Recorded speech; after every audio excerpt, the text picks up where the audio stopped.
In this lesson, I'm going to teach you the music theory behind the blues chord, dominant 7th.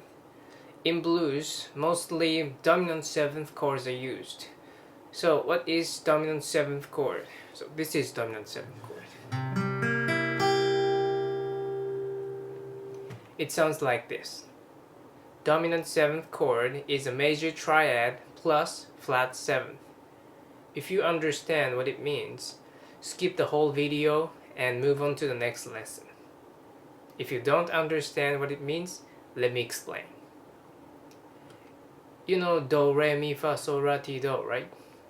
In guitar music, we use alphabets instead.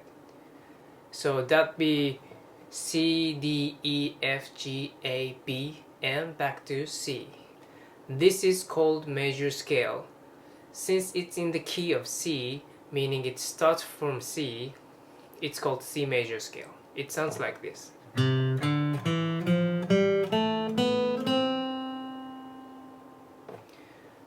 Now, there's another musical term called degree. Degree is a number representing how far the note is from another certain note. Now, let's apply degree to the C major scale. So C major scale was C, D, E, F, G, A, B, right?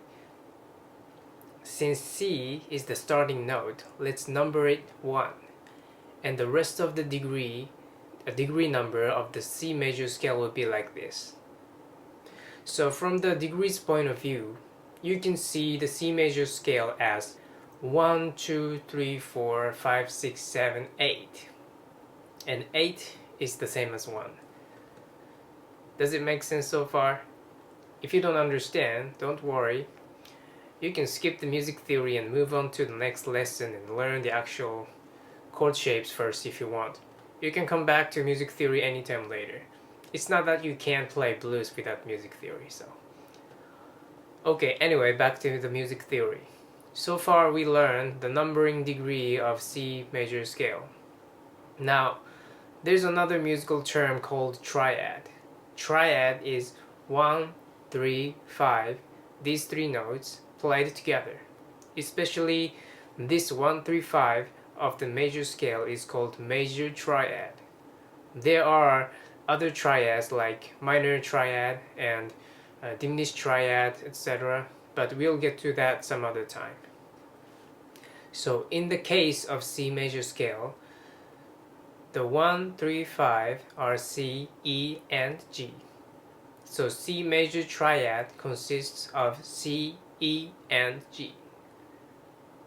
So we understand the C major triad. Now the final point. Add flat 7th to C major triad. So what is flat 7th? We learned the numbering degrees. The number 7 of the C major scale is B. Now, flat means half step down, so flat 7th to C would be B flat. So C dominant 7th consists of C, E, G, and B flat. In terms of degree, it would be 1, 3, 5, and flat 7. That makes the dominant 7th. Now, I took the example of C dominant 7th because it's easy to understand. But the same music theory applies to any keys. If it starts from D, then make D major scale, number the notes with degrees, take out the 1, 3, 5 notes, and finally add the flat 7th on the key of the key. That makes D7th. So that was the music theory behind dominant 7th chords. Once again, if it was too difficult, it's fine. You can move on to the next lesson and learn the actual dominant 7th chord shapes.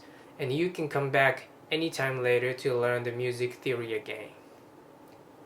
Now let's move on to the next lesson.